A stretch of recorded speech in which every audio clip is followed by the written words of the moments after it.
Bueno, buenas noches, tardes casi. Pues esta es la última sesión y no tengo más que agradecer que hayan venido a las 9 anteriores y que ojalá hayan servido de algo para ustedes. Antes de empezar, esta se trata de una reflexión del arquitecto del futuro, o por lo menos así le llamamos. El arquitecto del futuro y qué debe tomar en consideración para ejercer su profesión o ejercer su trabajo.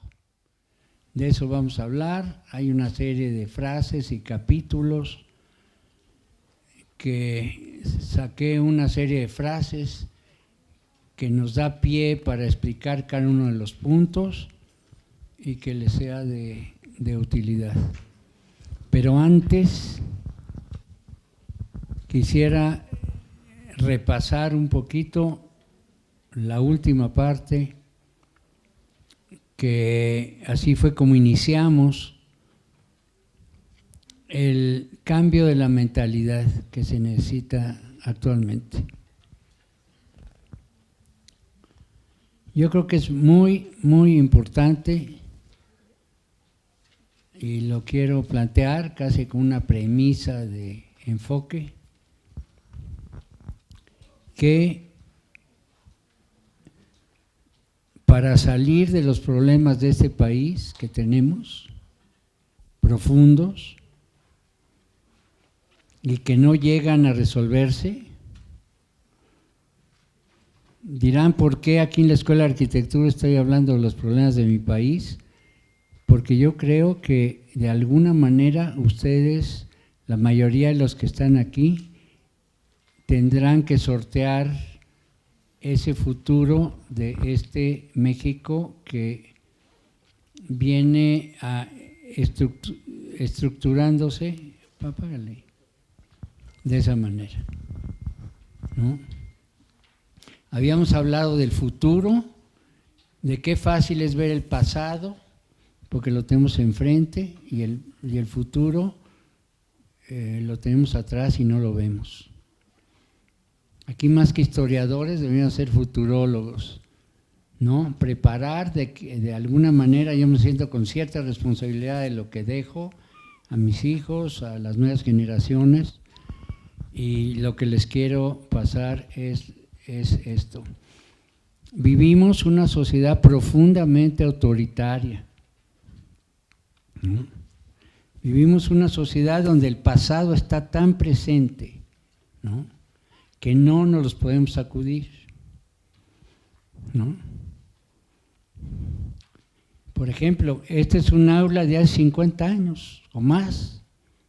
No hay interacción con ustedes, hay esta barrera muy importante, una iluminación que posiblemente los nuevos iluminadores nos dijeron que por qué no la cambiamos,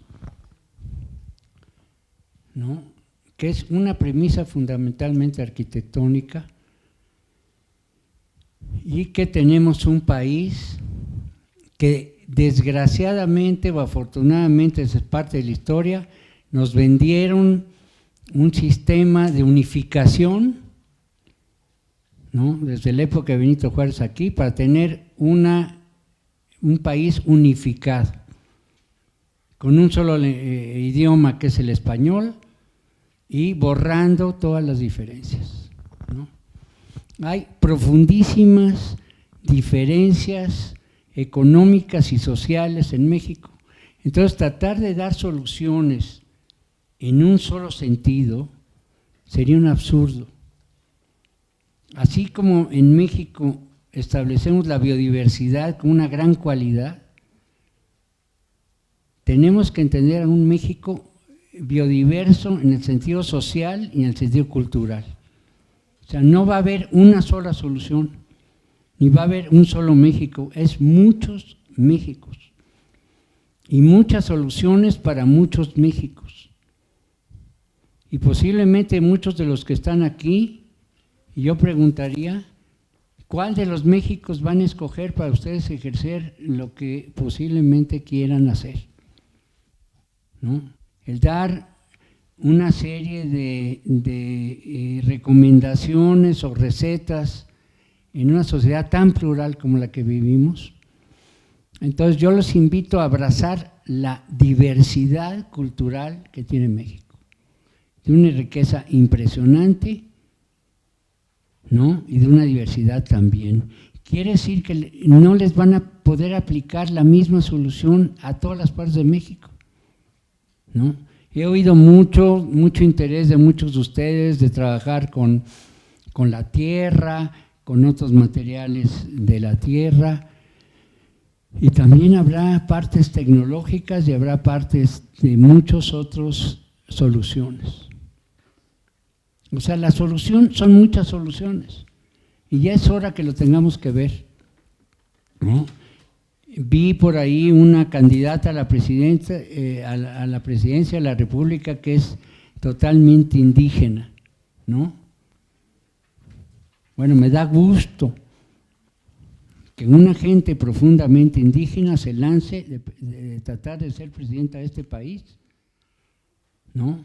Con una biodiversidad económica donde tenemos a todos los indígenas del país olvidados, completamente, deplorablemente olvidados, ¿no? Pero eso sí, cuando viene un invitado internacional, ¿saben a dónde lo llevamos?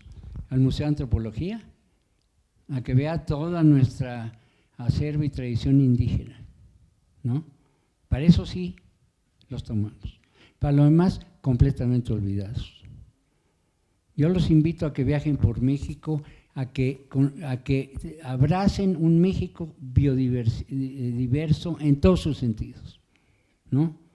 Y creo que eso va a ser una parte inicial del cambio, a empezar a ver las cosas de otra manera, que no hay una solución y que no debe de haber una solución para un país como México, ¿no? En la biodiversidad que venimos, y a eso auméntale todos los mexicoamericanos que ya son híbridos, que ya forman otras especies de comunidades que tienen otros parámetros para entender, que son outsiders y que posiblemente haya una corriente arquitectónica que se llama outsider architecture, como fue el Pachuco, como fue el Cholo, como fueron todos ellos, ¿no?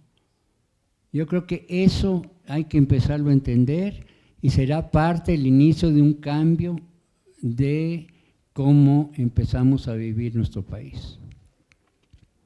De alguna manera nos vendieron la idea que venía, por un lado, de Estados Unidos, de las dos partes del Atlántico, y por otro, Inglaterra, de cómo debería ser la manera de pensar y el mundo.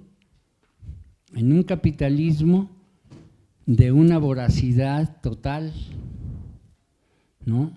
Vayan a las costas a que vean el derrame de concreto que se está haciendo en los 11,000 kilómetros de México, de mar, ¿no? Es decir, ¿eso es el futuro que quieren ustedes para su país?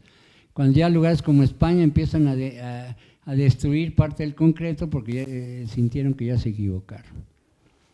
Entonces, enfrente de todo esto, de ser arquitectos, somos ciudadanos de un país con gran necesidad de educación, de cultura y de la ayuda de todos ustedes que han podido llegar a este nivel de los estudios, ayudar a esta parte social de este país, donde los arquitectos tienen que formar parte cada día más de estas soluciones. Entonces quería empezar un poco con eso, suena un poco a sermón, pero le hace justicia a la frase que pusimos en la exposición, que lo importante es no ver nuevas cosas, sino lo mismo con nuevos ojos. Entonces vamos a empezar aquí. En la oficina tuvimos una discusión si poníamos arquitectura del futuro, arquitecto del futuro.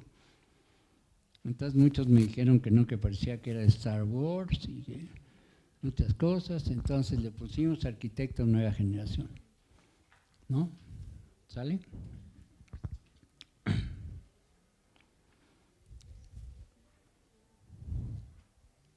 Bueno, Curiosamente, dije arquitecto del futuro. Bueno, vamos a ver qué dice el Internet, que es un recurso al que todos llegamos, sobre la arquitectura del futuro.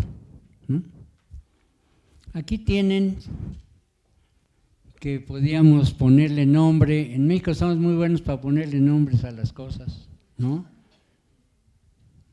Desde el pantalón y otras tantas, ¿no? Aquí yo creo que se darían gusto en ponerle nombres, ¿no?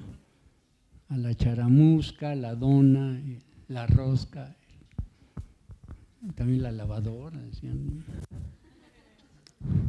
Esta es la arquitectura que las redes sociales dicen que es la arquitectura del futuro, ¿no? Una preocupación que me dio es decir, oye, ¿por qué hay este énfasis en despegar al hombre de la tierra, ¿no? Cada día más se están haciendo ciudades verticales, elementos verticales. Eso quiere decir que una gente que va a vivir en alguna estructura de aquellas, donde ya adentro del edificio tiene todo, centro comercial, tiene escuela, cine, divertimento, clínicas, consultorios. Quiere decir que ya va a vivir allá, ya no va a tener necesidad de bajar a tocar un poco de lodo, de tierra, ¿no? Que algunos de ustedes tienen esa preocupación. Y yo creo que eso habrá que reconsiderarlo, ¿no? El futuro, alguien me dijo el otro día en la oficina, me dijo, oye, le digo, ¿tú cómo ves la arquitectura del futuro? Me dice, yo creo, a mí me gustaría que la arquitectura del futuro fuera llegar a las esencias, que sea sencilla, pero aprovechando todos los elementos tecnológicos, pero que filosóficamente hablando fuéramos las partes básicas del ser humano, ¿no? Y no perdernos posiblemente en esta gran consideración de diseño, ¿no? ¿Y saben por qué hay todo esto de la arquitectura contemporánea? Del futuro, perdón, ¿no? Porque siempre el ser humano ha estado perpetuamente insatisfecho, ¿no? Nunca se conforma con lo que tiene, ¿no? Ya quiere hacer algo que solucione problemas, que mejore. O sea, si está así, ¿por qué no lo hacemos de otra manera? ¿Por qué no solucionamos los problemas que tiene la arquitectura en que vivimos hoy y hacemos otra que tenga muchas más ventajas y todo? Y no paramos. Y esa inquietud que tiene el ser humano es lo que hizo que fuéramos diseñadores, ¿no? Porque pues bien o mal las cosas funcionan hasta cierto punto como las tenemos ahorita. Entonces todos los que están aquí quieren hacer, en la oficina todo el mundo que ha llegado dice, oye, ¿y tú a qué te quieres dedicar? No, pues yo quiero proyectar, yo quiero que la parte creativa de la arquitectura. Entonces, queremos reingenierar, por decirlo así, la manera de vivir, ¿no? Y por muchos factores, pero ya no queremos vivir como lo estamos viviendo, queremos vivir otras cosas, con otros problemas y otras maneras. A ver, la siguiente. El optimismo estratégico es contagioso, ¿no?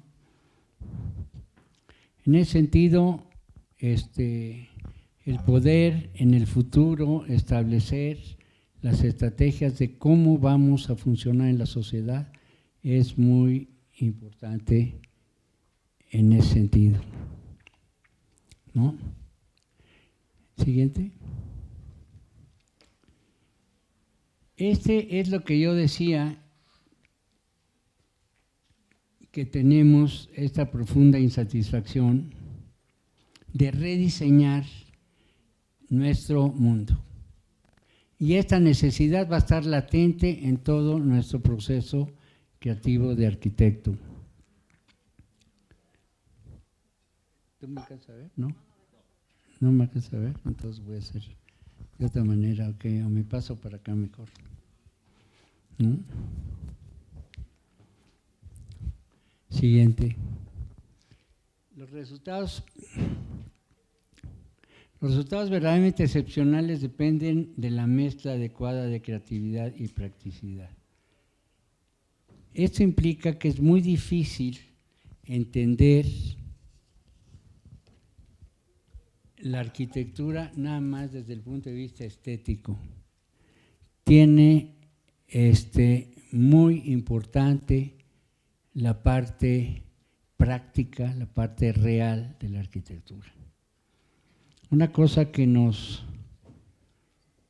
yo creo que ha sido un cambio o que va a seguir siendo un cambio en el futuro es que le dedicamos muy poco a la parte creativa, ¿no? Sumamente poco a la parte creativa y mucho a la parte de desempeño o desarrollo del proyecto.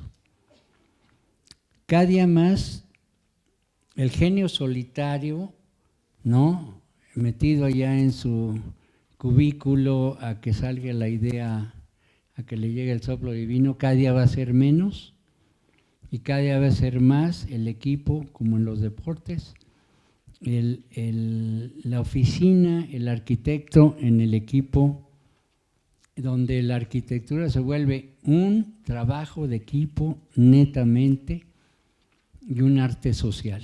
O sea, cada día más la arquitectura se está volviendo en un arte social, ¿no? Tenemos la suficiente, ¿no?, tecnología para hacer nuestras decisiones más rápidas y para que haya más participación social, ¿no? Si ustedes muestran unos planos de un edificio de mi época donde las plantas era la parte fundamental y unas cuantas cosas, la gente participa poco si no es arquitecta. La gente no entiende los planos. En cambio ahora ustedes pueden tener 3Ds, modelos siempre ha habido, pero no lo suficiente para entender el proyecto y poder participar en él, ¿no?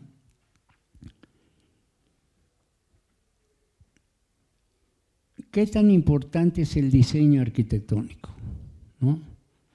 El diseño va a afectar a mucha gente. El diseño que ustedes hagan va a afectar a mucha gente y eso lo hace muy importante, ¿no? Y además, ese diseño, el arquitecto nada más va a ser una pequeña parte de ese diseño, porque el diseño involucra muchísimas otras personas, decisiones y partes que ahorita vamos a ver. Que un poco cuando vi este título, que no sabía cómo poner, me cayó un poco gordo poner clientes primero. Pero realmente al final de cuentas, la decisión de un edificio, de una construcción, es del dueño, es de un cliente. Puede ser institucional, o puede ser personal, etcétera, pero el cliente es el que decide hacer o no el edificio, no los arquitectos, ¿no?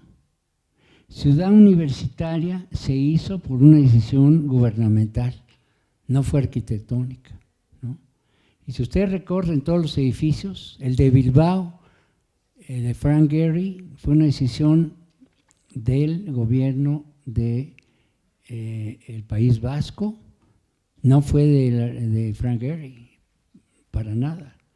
Ya la interpretación propia de ciertas formas y cierta actitud sí fue del arquitecto, pero realmente fue social, fue personal. En ese sentido, los clientes van a tener un profundo injerencia en los edificios que ustedes hagan. No va a haber arquitectura si no tienen los clientes. Y creo que Frank Lloyd Wright decía que para hacer buena arquitectura se necesitaba tener buenos clientes.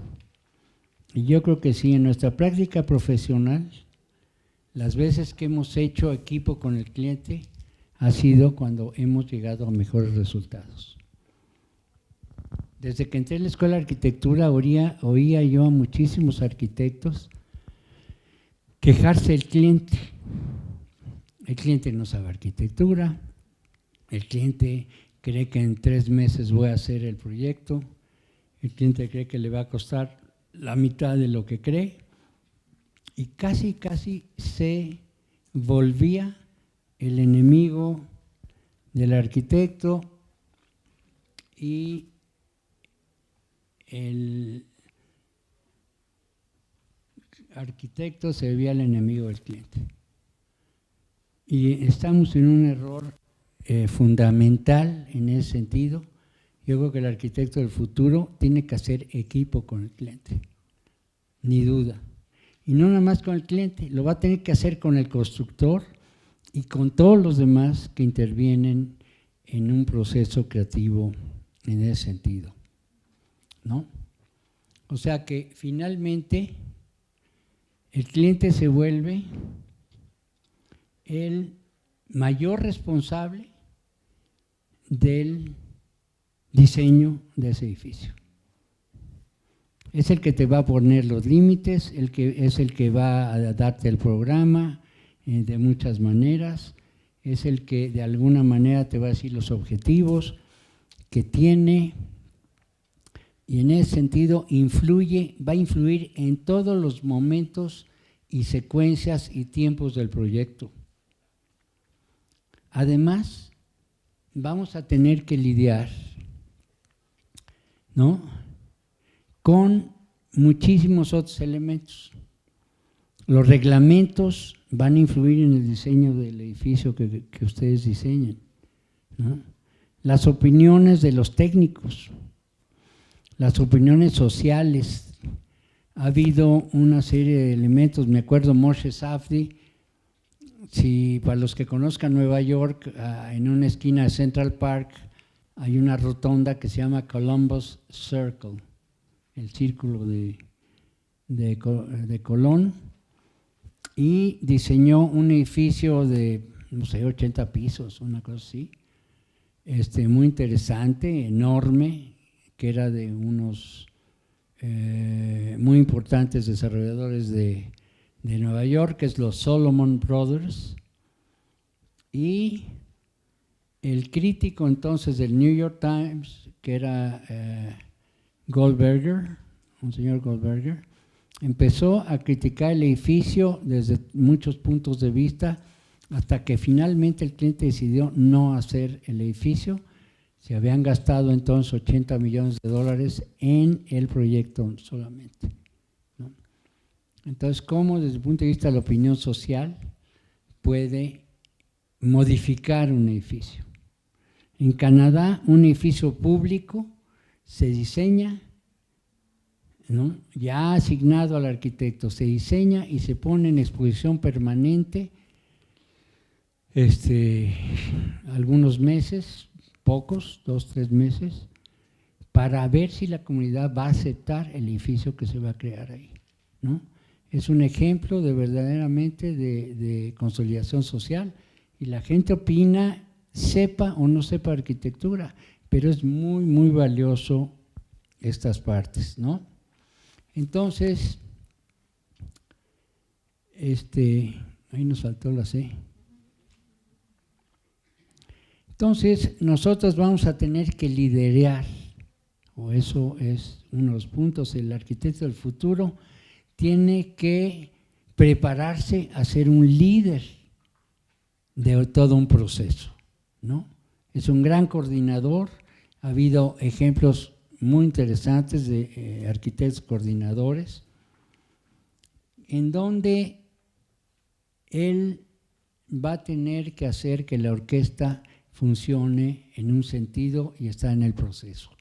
No nada más una pequeña parte de, usted dígame el programa y yo le diseño el edificio. Siguiente.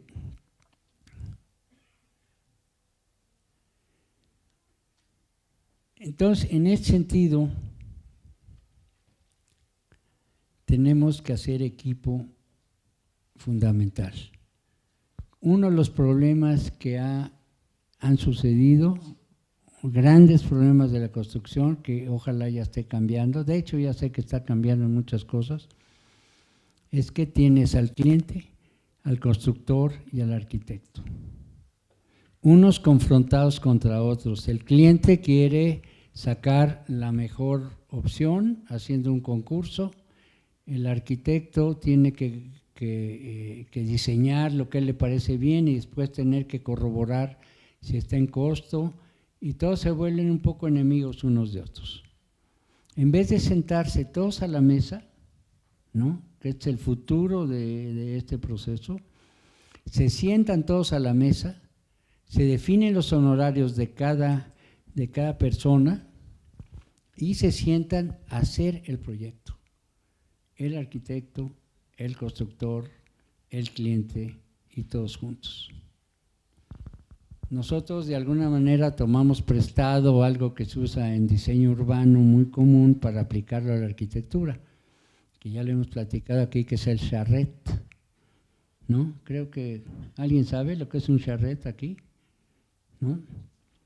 El charrette viene de chariot, de ser una carroza que llevaban a los de Bellas Artes en París a pasar su examen en una especie de carreta, como cuando los llevan a la guillotina, así se sentían. Creo que todos están en exámenes ahorita o algo así, ¿no? Pues, haz de cuenta, ¿no? Te suben a una carreta y te llevan todos allá. Es subir a todos los involucrados a un proceso muy corto de tiempo donde todo el mundo da su alimentación al proyecto y el arquitecto lo tiene que de alguna manera coordinar y llegar a la solución lo antes posible, ¿no? Entonces es recabar la información y subirlos al carro. La experiencia profesional que hemos tenido, que los mejores proyectos han sido cuando el cliente y el arquitecto se vuelven un equipo de trabajo. Porque el problema está allá afuera, no es el arquitecto contra el cliente o viceversa. No sé si ustedes han oído que cuántas veces tantos clientes que se quejan del arquitecto. Es que el arquitecto me dijo esto que no sucedió. El arquitecto me dijo que iba a costar la mitad y no sucedió. Y el constructor me está tratando de robar y no cumplió con lo que dijo. Y el arquitecto ya no se aparece en la obra, etcétera. Eso en las partes chicas. Ya las obras más grandes entra una especie de coordinador general para toda la obra, donde casi les puedo decir que la mayoría de las coordinadoras en los proyectos se vuelven casi enemigos del arquitecto, ¿no? A tal punto que acabamos de tener en una obra bastante grande ahí en Acapulco, donde juramos y perjuramos que si volvía a entrar la coordinadora, nosotros no volvíamos a trabajar con ellos, ¿no? De toda una manera tan compleja que se hace, donde no se vuelve una situación ganar-ganar, sino más bien el arquitecto se vuelve el enemigo, el coordinador le vende al cliente, decir, conmigo te va a salir más barata la obra, porque voy a generar tantos descuentos a todos los que entren aquí, incluyendo al arquitecto, que mis honorarios que te voy a cobrar, yo te voy a salir gratis. Entonces, al principio no creíamos que eso iba a suceder y sin embargo sucedió en ese sentido, ¿no? El equipo de diseño y construcción se van a encontrar que hay una serie de gentes que inclusive tienen situaciones completamente opuestas. ¿Cuál es la habilidad? Dice que el arquitecto tiene que ser además de técnico, artista, político. Sí, señores, así tiene que ser, ¿no? Debe tener una gran habilidad para de alguna manera, y esa habilidad es siempre ponerse en el lugar de los demás, saber escuchar, ¿no? Y ver el proyecto a través de los ojos del cliente. ¿Para qué lo quiere? ¿Cómo lo ve? ¿De qué manera? y a partir de eso poder de alguna manera coordinar estos elementos, ¿no? Bueno, yo a veces al cliente se lo digo en broma, no me cree, pero a la larga se da cuenta. Punto número 1, hay fases diferentes al momento que consigues un cliente, ¿no? Para hacer la arquitectura necesitas tres elementos, ¿no? Uno es el tiempo, otro es el dinero y otro es el talento. Esos tres son los que más o menos entran en este asunto. Tienes que tener la habilidad de vender tu arquitectura y que te crean. Cuando ya viene el cliente que no tiene y no necesariamente necesita tener una experiencia arquitectónica, que no sabe cómo se llega a esa, el cliente tiene que tener, y lo vamos a tocar en 2, 3 fases. Uno, le cuenta mucho trabajo al arquitecto explicar el valor de su trabajo. Mucho, muy difícil. Entonces tú tienes que entrarle con el cliente como amigo, en donde se deje guiar hasta donde puedas, decirle, mire, yo conozco este camino, lo voy a llevar de la mano y usted me va diciendo si sí o si no. Porque al final de cuentas él va a sufrir las consecuencias de lo que ustedes hagan, ¿no? Por ejemplo, en una casa habitación, voy a agarrar esta que es muy elemental. La casa habitación, lo que ustedes diseñen, los que van a ser afectados principalmente por este diseño, esto es el cliente y su familia. Entonces el cliente y la familia tiene derecho al voto, tiene derecho a decir lo que quiere o lo que no quiere, o como él lo interpreta o como lo entiende. Hemos tenido clientes que no se dan cuenta de lo que contrataron hasta que ven los muros ya hechos, ¿no? Quiere decir que nuestra comunicación con el cliente fue muy fallida desde el principio, porque no se pudo imaginar su casa hasta que estuviera hecha, ¿no? Y no sabes las sorpresas que hemos visto en la gente que dice, es que yo no me imaginaba esto que iba a pasar, a veces para bien y a veces para mal. Segundo, poder decirle al cliente la verdad y mantenerlo entusiasmado durante todo el proceso. Oiga, ¿no prefiere usted comprarse una casa hecha? Se debe evitar toda la bronca. Pero la bronca tiene cosas también bonitas de llevarse a cabo. Tercero, que tenga la filosofía similar a ti. Que si tú vas a hacer un proyecto ecológico, que sea partidario de la naturaleza. Si no, van a estar hablando es como un matrimonio en corto tiempo, ¿no? Una casa dura, pues ahora duran menos, pero 1 año y 5 meses de proyecto, ¿te gusta? Por año y medio lo vas a ver y vas a hablar con él semana, no, más o menos 80 días. Perdón, 80 semanas. Cada semana, ¿no? Para platicar su proyecto, para ver, etcétera, etcétera. No sé si esto aclara un poco lo que preguntabas.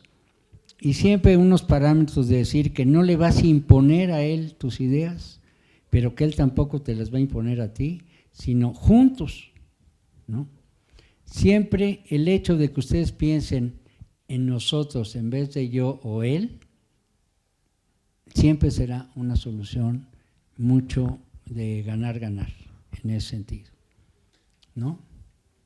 Gran conciliador el arquitecto. Tiene que encontrar la manera de conciliar.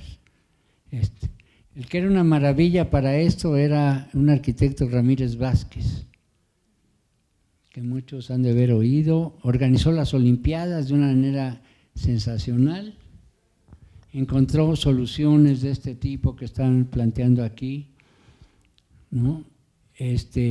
Hacer equipo con las cosas para que sea el mejor resultado y manejar toda una situación de tiempos políticos y económicos. Nunca los tiempos políticos o sociales van de acuerdo a los económicos.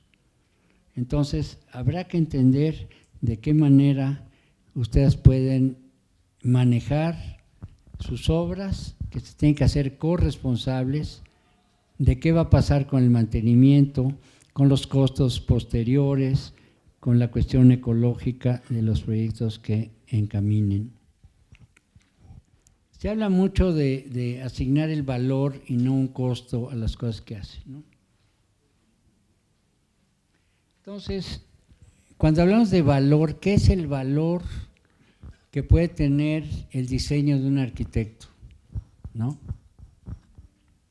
Agregar valor, el valor agregado que seguramente han oído todos en esta nueva generación, que las cosas tienen valor agregado. ¿Cuál es el valor agregado del futuro arquitecto va a tener en lo que dé, ¿no? Al final de cuentas, el dibujo, yo creo que no están aquí para dibujar proyectos. Para eso también puede suceder hacer desarrollos constructivos, pero es otro espíritu de la escuela de arquitectura. Básicamente el valor del arquitecto, que le cuesta mucho trabajo explicar, es en crear soluciones, encontrar las soluciones a los problemas, no necesariamente a dibujar los proyectos.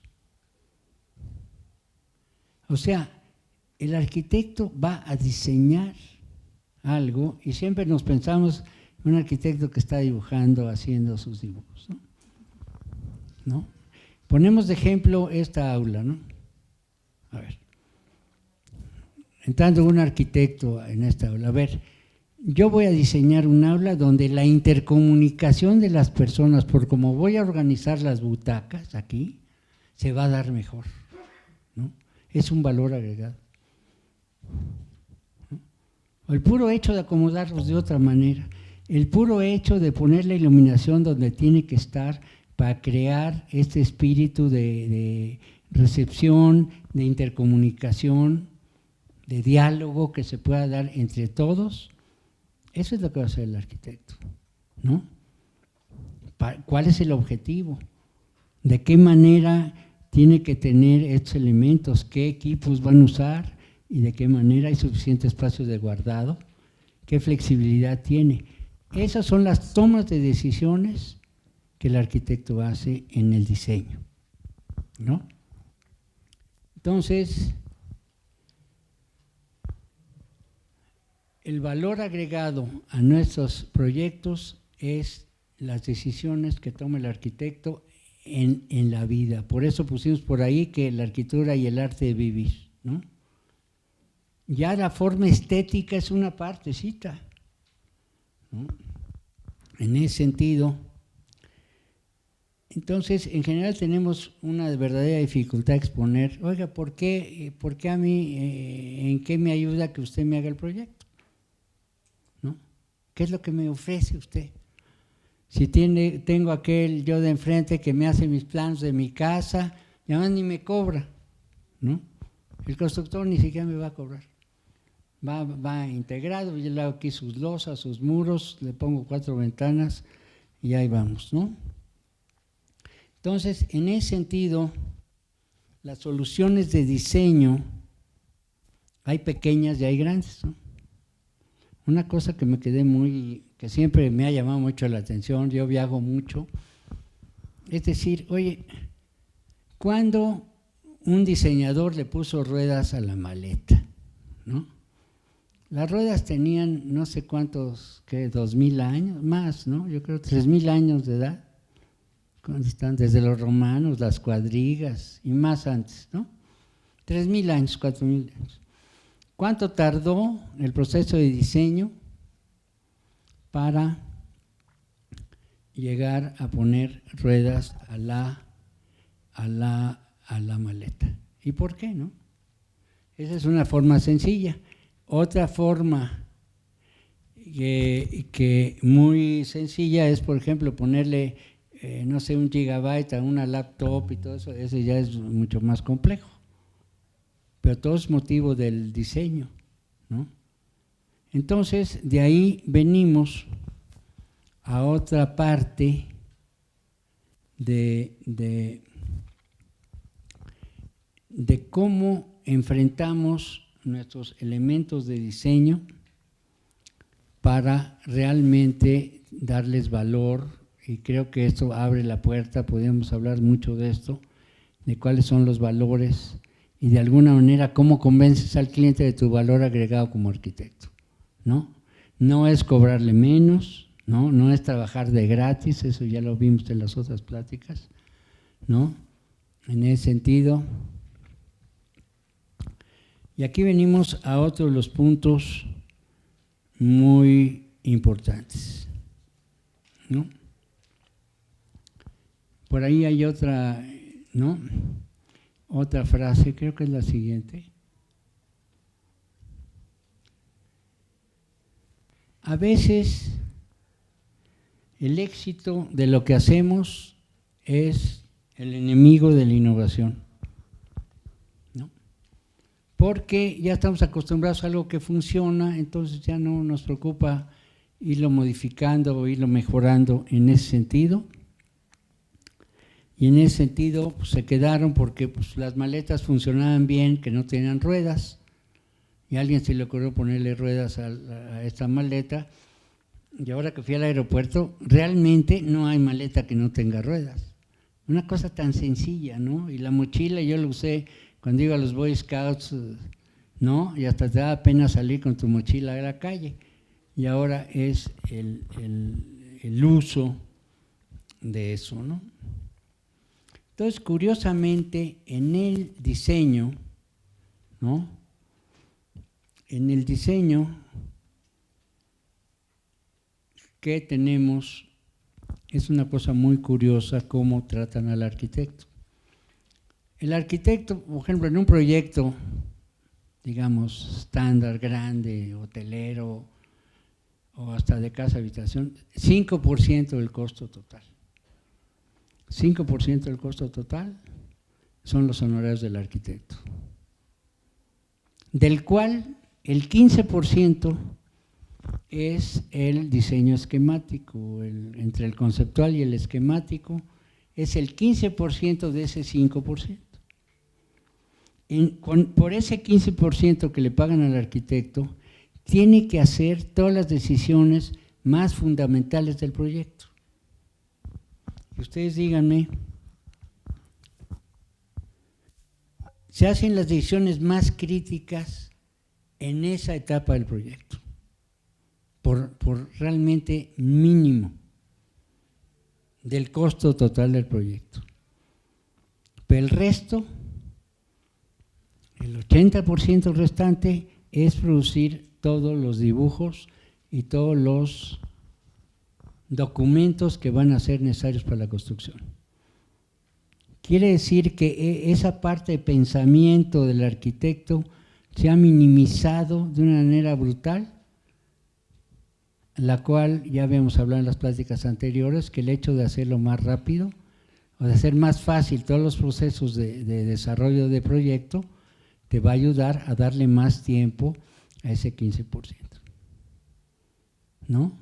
Eso ya lo entendimos en la oficina, entonces en la oficina le invertimos los porcentajes y revaloramos la primera etapa, a veces casi más que la última, que es el diseño de construcción, los documentos de construcción. En ese sentido yo creo que es muy, muy complicado hacer tanto por tan poco, ¿no? La mayoría de los arquitectos yo creo que están aquí, o de los que han querido estar aquí, pues, nunca vieron la arquitectura como una manera de volverse ricos, ¿no? Gana más un dentista. El otro día le pregunté cuánto ganaba el dentista, ¿no? Entonces me quedé con el ojo cuadrado. Digo, bueno, un socio mío que estábamos haciendo Punta Ixtapa, uno de estos desarrollos grandes y todo, llegó un día y me dice, oye, por lo que cobramos yo creo que nos han de ver como que somos unos ingenuos totales de la vida, ¿no? Porque no sabemos valorar nuestro trabajo. Y entonces tenemos que entregar valor agregado, tenemos que hacernos personajes más importantes de la sociedad, ¿no? Entonces, ¿qué pasa con los cambios? En todas estas pláticas desde el inicio hemos llegado a decir que necesitamos un cambio de mentalidad, ¿no? En este es más fácil usar nuestras herramientas mentales como las hemos estado usando que tratar de empezarlas a ver de otra manera. Y yo los invito a que veamos, a retar el estado de las cosas, el statu quo, y poder valorar más la labor del arquitecto como un líder de los procesos de un equipo grande de trabajo que de alguna manera va a llevar a la orquesta a su mejor conclusión, ¿no? Ya no, nosotros nos van a pagar por pensar, por dirigir toda una estrategia, una logística y por establecer los parámetros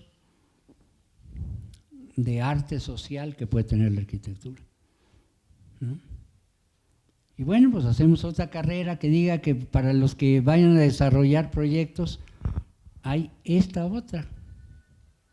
Y entender de qué trata uno y qué trata otro, ¿no?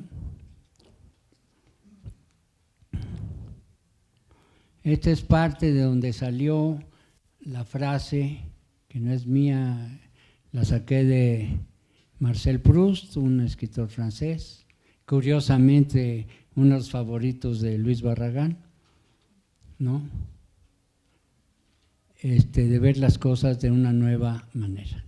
Se dice fácil, pero pues es casi un reto personal de cada vez que yo veo muchos de ustedes, haz de cuenta, lo siento, veniendo de una sociedad autoritaria que los metieron en una caja, ¿no?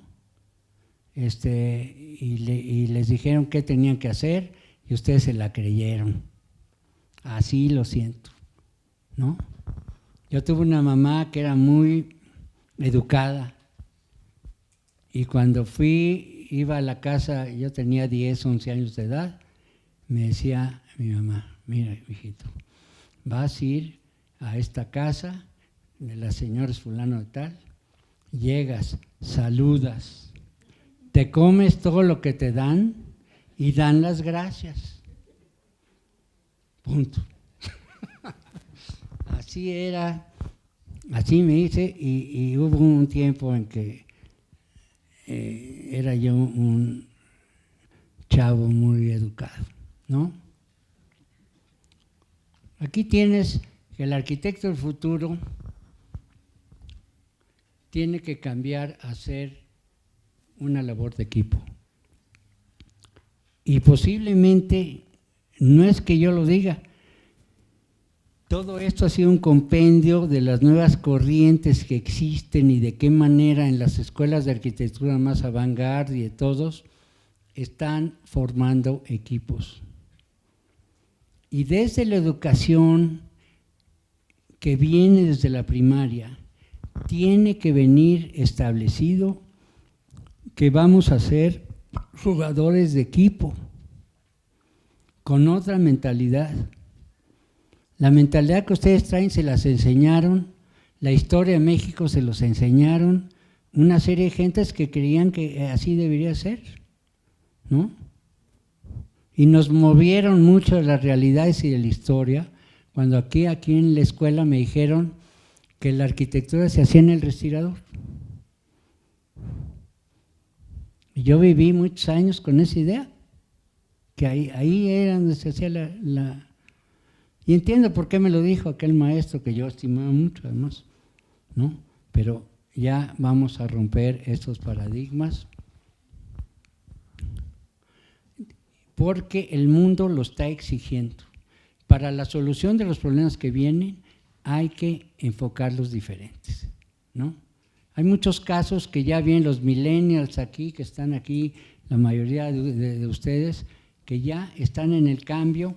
Posiblemente yo por mi edad lo veo más, pero ustedes ya están en otro cambio, ya piensan diferente a mí en muchas cosas, ¿no? Qué bueno, porque van a tener que enfrentar otros problemas mucho más complejos.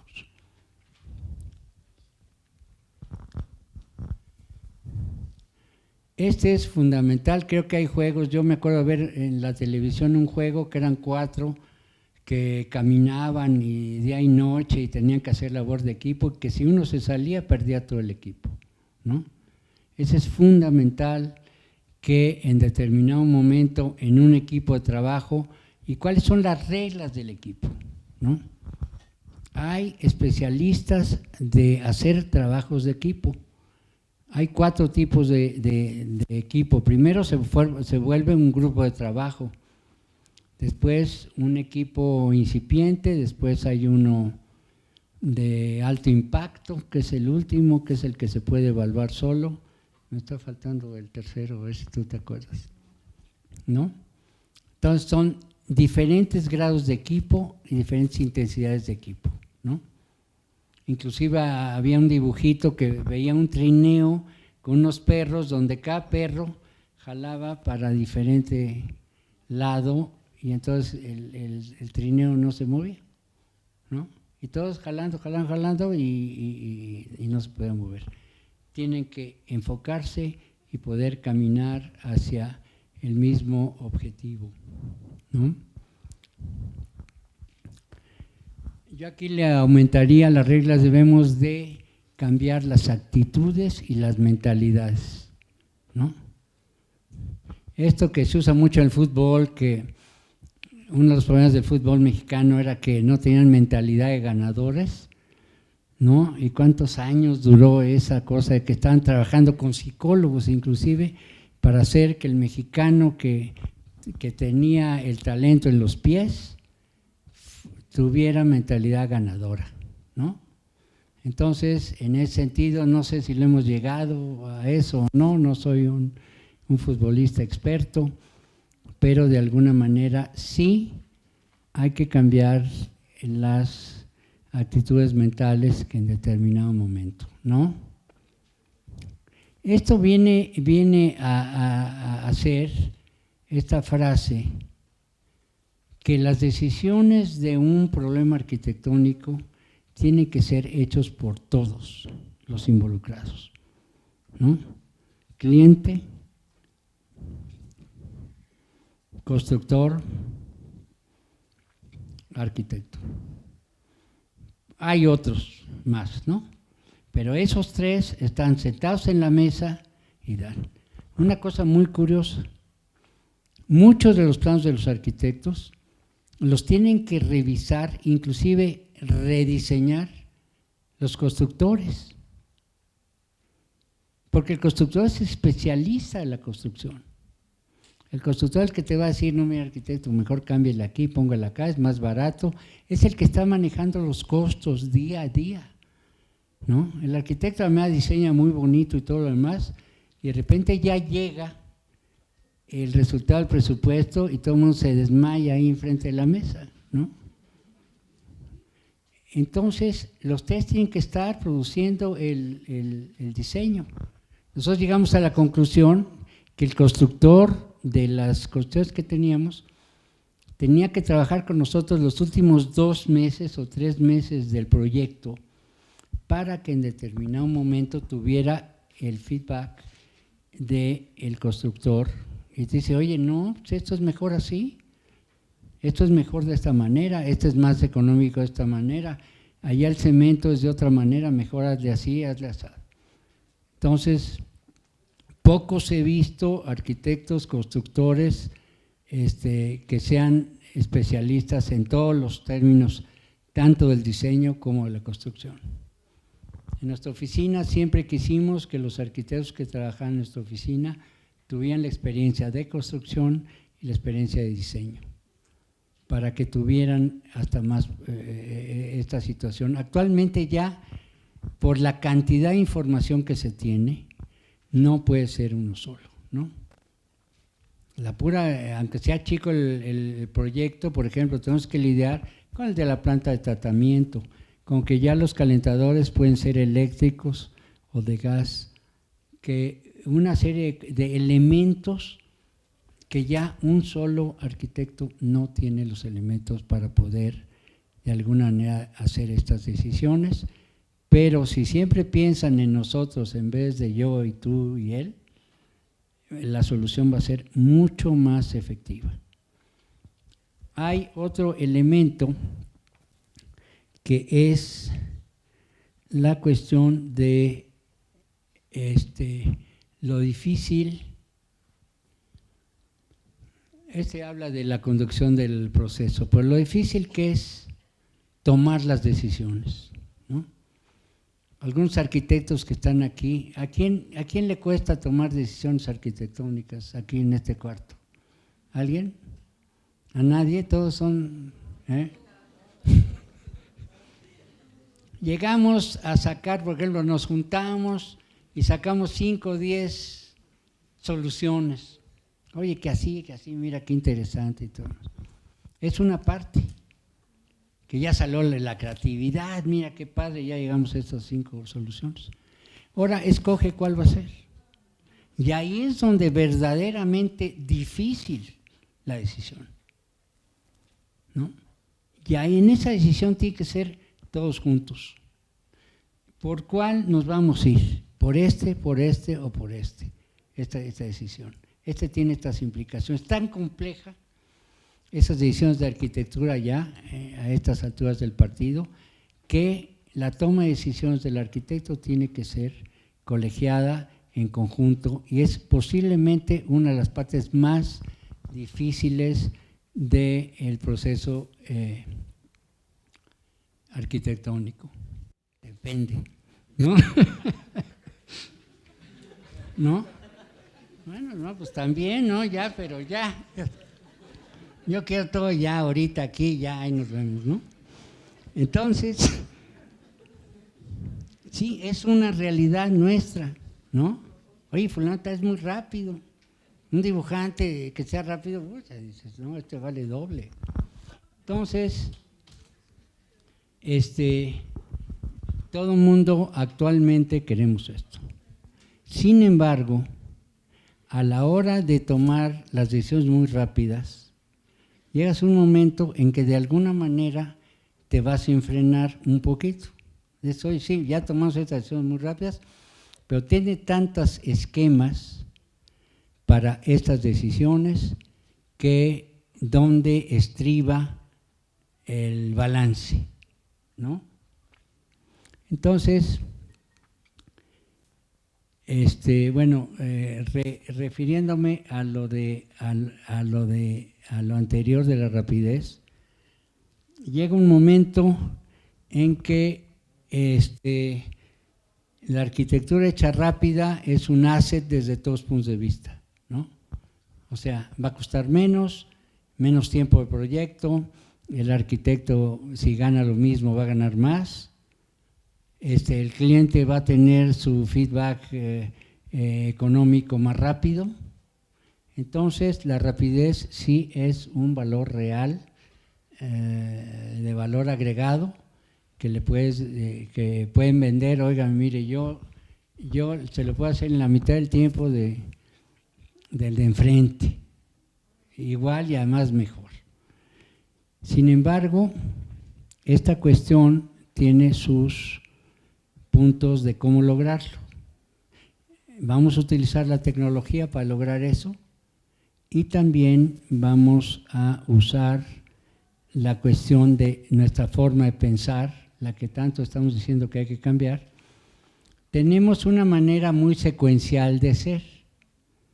Yo que estudié en uno de los salones de aquí abajo, curiosamente el que me daba Critical Path Method, que era la ruta crítica fue Félix Candela, que estaba muy metido en las cuestiones matemáticas y aquí venía a dar clases de ruta crítica. Y era una serie de secuencias, ¿no? Secuencial, era un pensamiento secuencial. Primero después viene después viene el otro, y la ruta crítica era la que era la secuencia, ¿no? De cuáles eran las actividades que manejaban el tiempo en el término general. Ahora, para hacer las cosas más rápidas, tiene que tener un pensamiento simultáneo, no secuencial.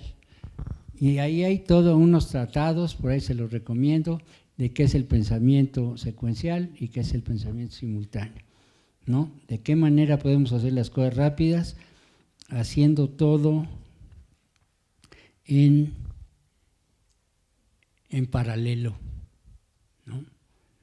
Ustedes han visto eso, por ejemplo, si vamos a hacer algo, pues ya estás haciendo el empaque mientras estás haciendo tales y cuales procesos anteriores, ¿no? Aquí está, los clientes recibirán más de lo que quieren, más rápido, más predecible y a un costo menor, ¿no? Bueno, un costo menor ojalá sea, pero en beneficio del arquitecto también, ¿no? Siguiente. Sin embargo, el que ustedes entreguen algo muy rápido, al final de cuentas lo que vale es si funciona o no funciona, ¿no? ¿Cuántas veces en nuestra oficina hemos hecho cosas muy rápidas y aquí finalmente terminamos el anteproyecto y se nos fue tan rápido que no lo vimos, hasta que nos sentamos a verlo más y hemos tenido que hacer casi como un hecho de hacer siempre hacemos 2 anteproyectos, nunca con el primero funciona. Siempre hacemos un segundo, donde ya tiene más elaborado y ese segundo lo ponemos a funcionar, pero no trabajarlo más, porque también se echa a perder. En la oficina siempre nuestros esquemáticos y anteproyectos han sido mejores que nuestros proyectos ejecutivos. Entonces debe de haber otro sistema de hacer las cosas ya al futuro. Actualmente tenemos que tener un lenguaje, ¿no? De poder comunicarnos mejor con nuestro cliente, ¿no? Ya enseñarle una planta al cliente, aunque lo quiere ver pasado mañana, pudiéndole dar todo el concepto, la imaginación, la maqueta y todo, ¿no? Ya sabemos, en la oficina decimos, no, maqueta mata los planos, regla de dedo, ¿no? Tú pones la maqueta y aquí pones los planos, la gente se acerca y lo primero que ve es la maqueta, ¿no? El objeto se gana lo demás y debe ser complemento de los interiores, que son estas proyecciones de tercera dimensión, etcétera, que ya tienen ustedes a su…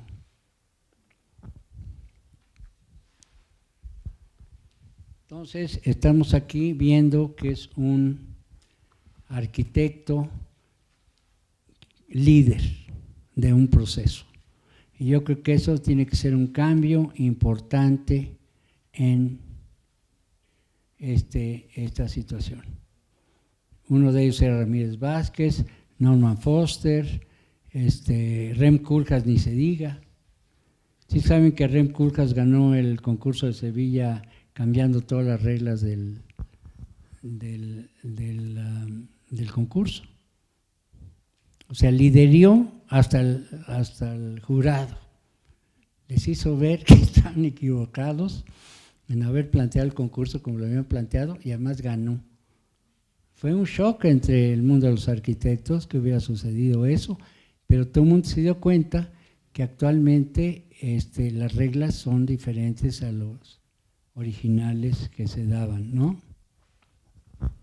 Siguiente. Aquí es donde hablábamos de la toma de decisiones, ¿no? Que nos cuesta trabajo, que a veces no las tomamos y que no lo valoramos suficiente, ¿no? Valoramos más la creatividad muchas veces, de tener todos los elementos, pero finalmente la toma de las decisiones fundamentales, ¿no? En muchas veces no las tomamos.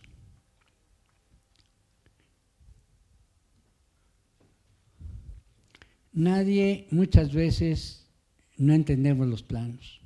Si ustedes creen que su cliente que no tiene un abogado, que nunca vio, por lo menos ni se acuerda geometría descriptiva, ni sabe lo que es una abstracción, ¿no?, de una planta arquitectónica y un corte y todo lo demás, va a entender su creatividad, su edificio, estamos equivocados. Para que él entienda, y es muy importante que tu cliente entienda lo que estás haciendo, porque entonces el equipo empieza a funcionar, el cliente está enterado de lo que tú le estás haciendo y viceversa. Entonces, en ese sentido, necesitan utilizar todo el lenguaje posible para que el cliente esté perfectamente enterado de lo que ustedes están haciendo y cuál él va a ser el afectado de lo que tú le hagas. Por eso, en general, la mayoría de los diseñadores tienden a evaluar la creatividad y a minimizar la toma de decisiones. Hoy ya di aquí mi creatividad y todo lo demás. En la toma de decisiones en conjunto, hay que llevar todas las premisas para que tu cliente y tú tome las decisiones, ¿no? De alguna manera, unas las puedes inducir y de otra manera, ¿no? Así puedas tomar todas las decisiones del mundo, ten la seguridad que el que tiene la última palabra es el que paga el proyecto, sea institución, gobierno, lo que tú quieras, ¿no? El arquitecto tiene toda nuestra confianza, hasta ahorita. Ya cuando llega el presupuesto, empiezan las broncas, entonces veremos, pero mientras tiene. Si ustedes toman el poder, me acuerdo Bonfil, Ricardo Bofill, el español, cuánto nos dijo en una plática que tuvimos ahí en el Infonavit, que todo el secreto del quehacer arquitectónico era tomar el poder desde el inicio de este proceso cliente-arquitecto, para que el arquitecto pudiera hacer lo que se le pagara la gana, ¿no? Esa era un poco la idea, ¿no? Inclusive hay un librito azul que por ahí me regalaron hace tiempo, que todas las frases ilustres de los arquitectos, ¿no? El de Frank Gehry dice, no entiendo por qué el cliente contrata a un arquitecto para decirle lo que tiene que hacer, ¿no?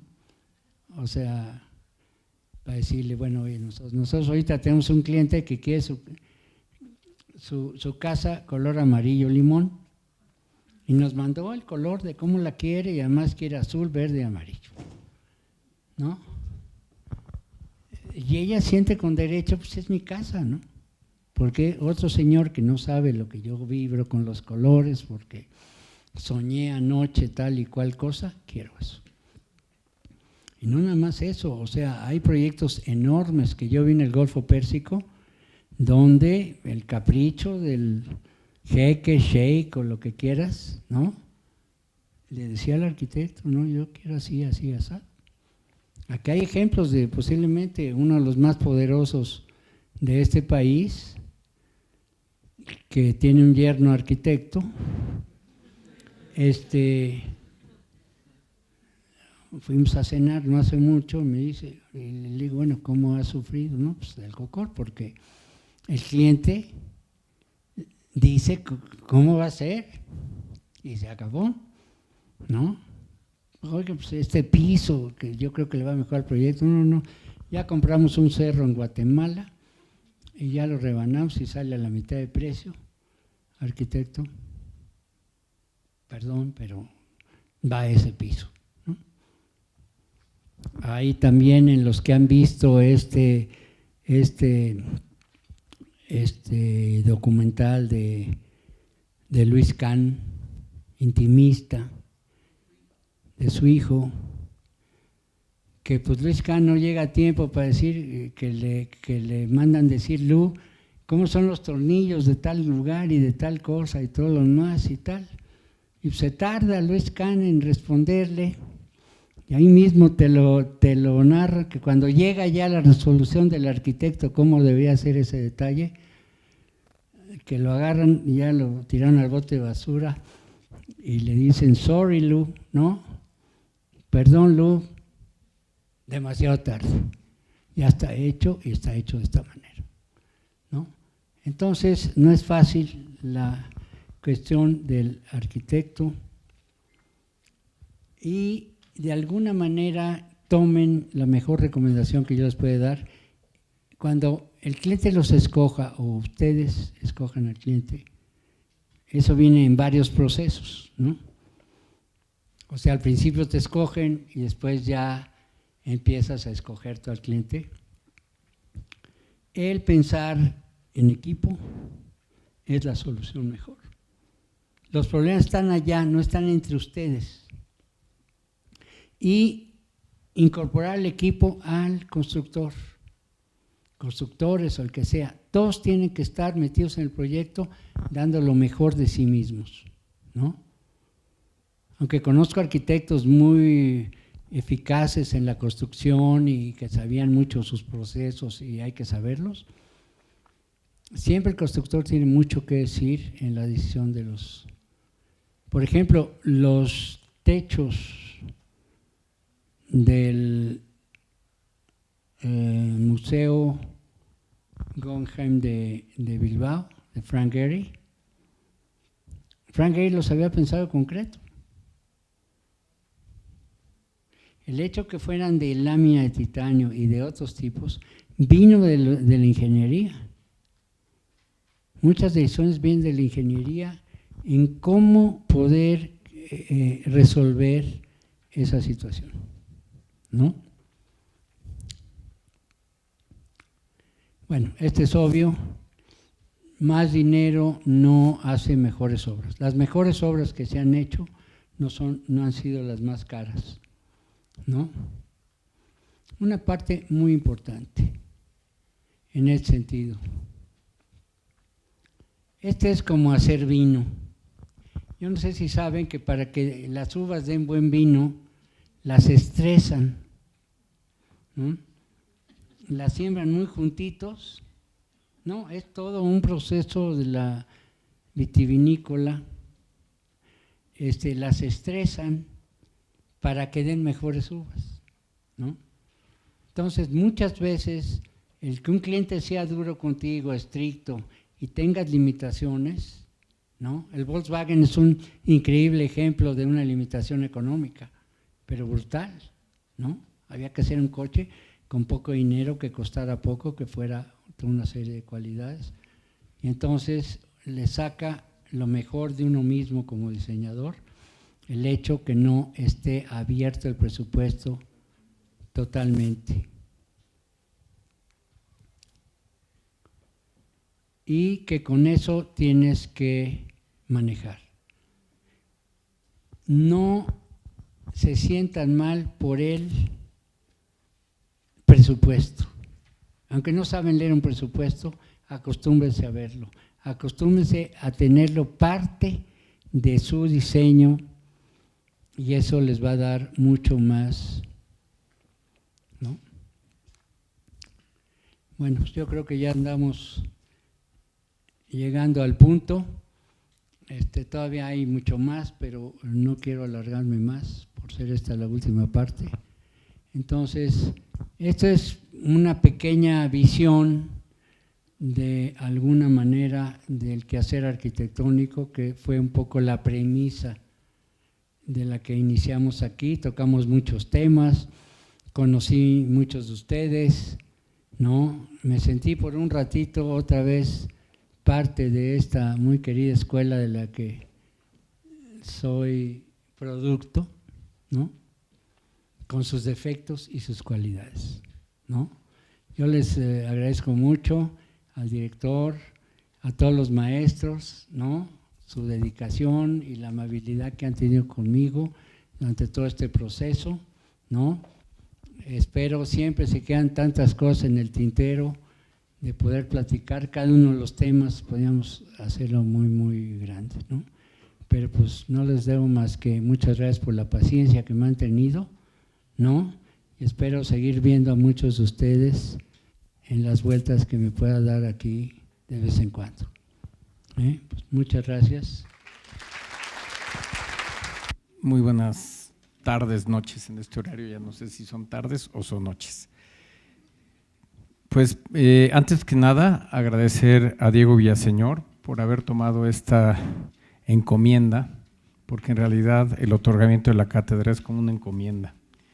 Y en esta cátedra yo quisiera agradecerte en nombre de la universidad las veces que les has dicho a todos los universitarios que hay una identidad y hay también un agradecimiento hacia esta casa de estudios. A veces cuando estamos aquí todos los días se nos olvida.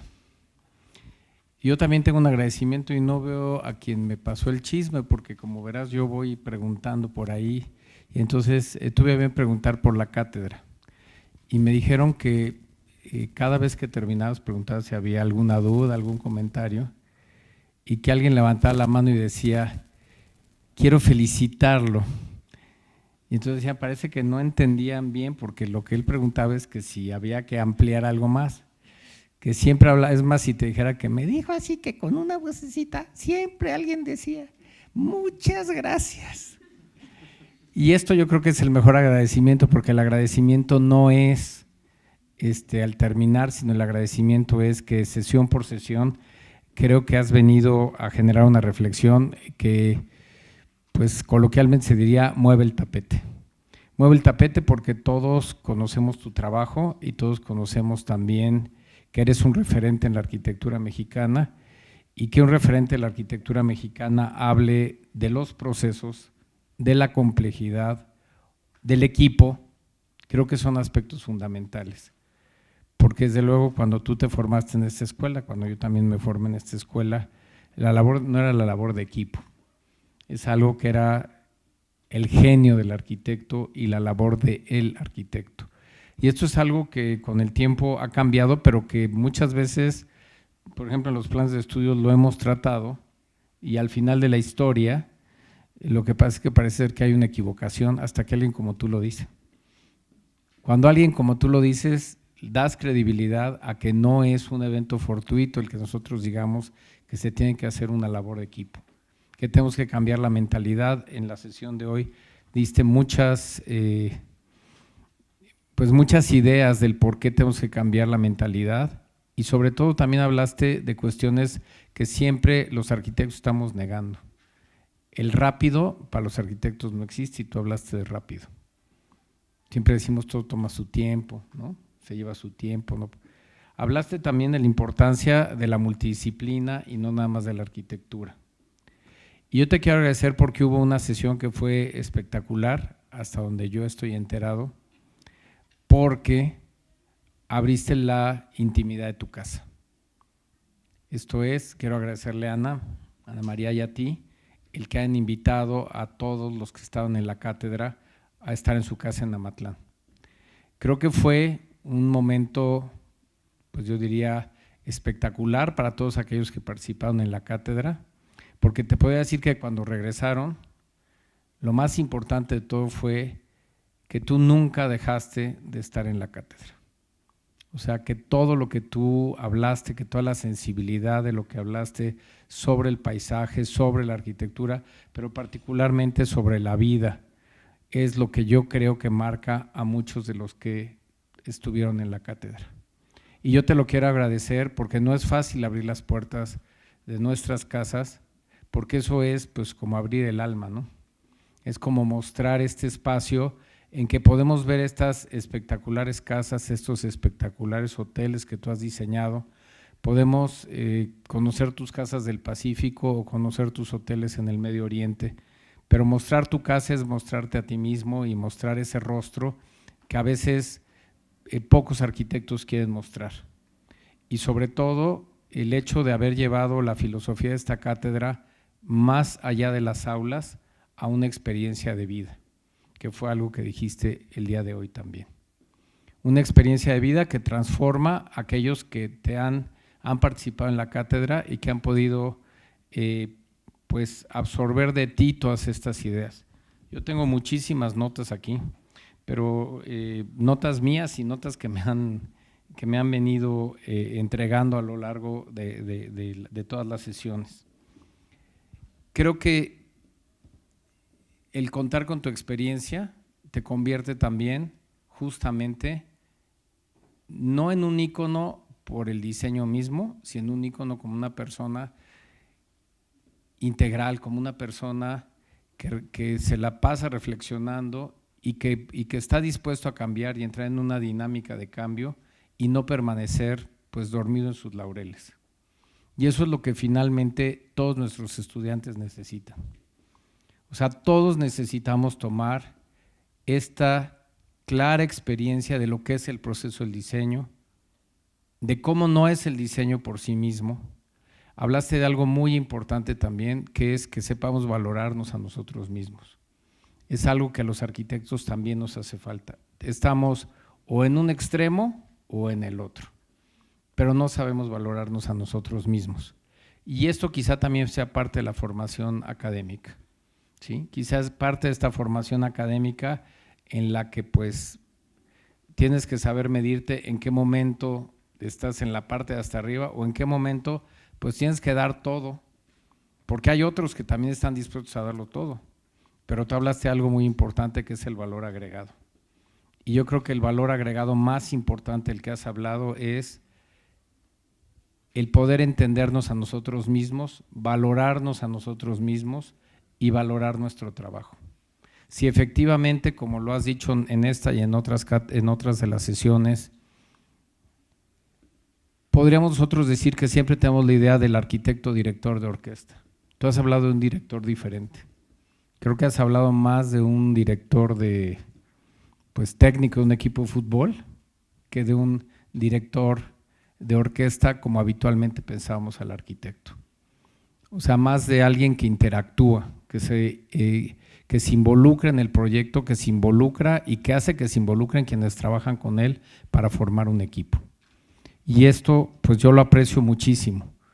Lo aprecio porque la cátedra justamente lo que busca es acercarnos a quienes, en este caso como tú, no están en la vida académica cotidianamente, pero que en estas sesiones en que has estado con nosotros, pues has abierto quizá más espacios que algunos que podemos estar en la vida académica, pero que estamos en la cotidianeidad de la vida académica, que nos vamos acomodando en los espacios académicos y que generamos la reflexión probablemente desde la academia y no necesariamente desde la práctica. Y tú a lo largo de las experiencias que has presentado has hablado de la importancia de la práctica y vienes pues como a llenar de luz a la facultad en el sentido de que ser un maestro no significa estar todos los días en clase. Significa poder transmitir estos conocimientos, poder transmitir esta experiencia y creo que todos coincidirán conmigo en que en realidad ha sido un reto a la reflexión toda la cátedra. Ha sido un reto a la reflexión, ha sido un reto a cuestionarnos a nosotros mismos, pero sobre todo a dar caminos, no nada más a dejar un reto y a ver cómo lo resuelven, sino a dar caminos, a dar opciones y a mostrar que tú pones en práctica también estas experiencias y eso hace que pues enriquezca tu trabajo profesional, pero se enriquece también para quien trabajas, se enriquece quien vive tus espacios y creo que también México se enriquece. Creo que en estos momentos uno de los aspectos más importantes es el valor en nosotros mismos, el valor de creer en nosotros mismos y el valor de saber lo que en realidad valemos y creo que tú eres un claro exponente de esto. También creo que eres un claro exponente porque has cambiado de escalas y de proyectos de, digamos, económica y financieramente y desde el punto de vista de representatividad de la cultura o del desarrollo de la arquitectura que aparecen, como quien dice, en las revistas y que son tan importantes, a proyectos a trabajar con las comunidades. Creo que es algo que también ha sorprendido a muchos. Ha sorprendido a muchos que no vives en una esfera fuera de la realidad, sino que estás en contacto con esta realidad. Yo sé que tú lo has hecho desde siempre, trabajando con las comunidades en los sitios, pero no en la forma en la que a mí me han expresado que trabajas con la comunidad actualmente. Y sobre todo, yo quisiera agradecer que pudiste entablar este diálogo entre la arquitectura de paisaje, el sitio, la arquitectura, el diseño interior, el trabajo en el despacho. ¿Qué es esto de un despacho? ¿Cómo se trabaja el despacho? ¿Cuál es tu experiencia como despacho? Incluso en la forma en la que debemos y podemos trabajar con alguien.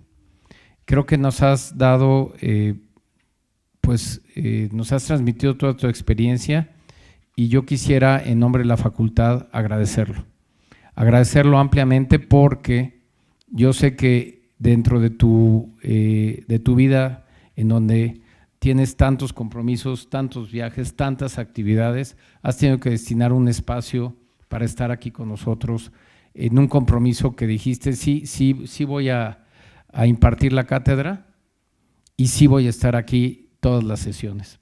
Te lo quiero agradecer porque nos has abierto un espacio que es un espacio único de reflexión. La universidad no tenemos cómo agradecértelo de otra forma, te queremos entregar este diploma. Este diploma que va a entregar Alejandro Cabeza. ¿Sí? Bien. Universidad Nacional Autónoma de México, Facultad de Arquitectura, otorga el presente diploma a Diego Villaseñor Cusi por haber impartido la Cátedra Extraordinaria Federico E. Mariscal 2017, Más allá de la arquitectura emocional, la arquitectura de Diego Villaseñor, celebrada del 4 de octubre al 6 de diciembre de 2017. Por mi raza hablará el espíritu, Ciudad Universitaria, a 6 de diciembre de 2017. Firmado por nuestro director de la Facultad de Arquitectura, maestro Marcos Mazari Iriart, y por nuestro rector de esta institución, doctor Enrique Graue Vickers.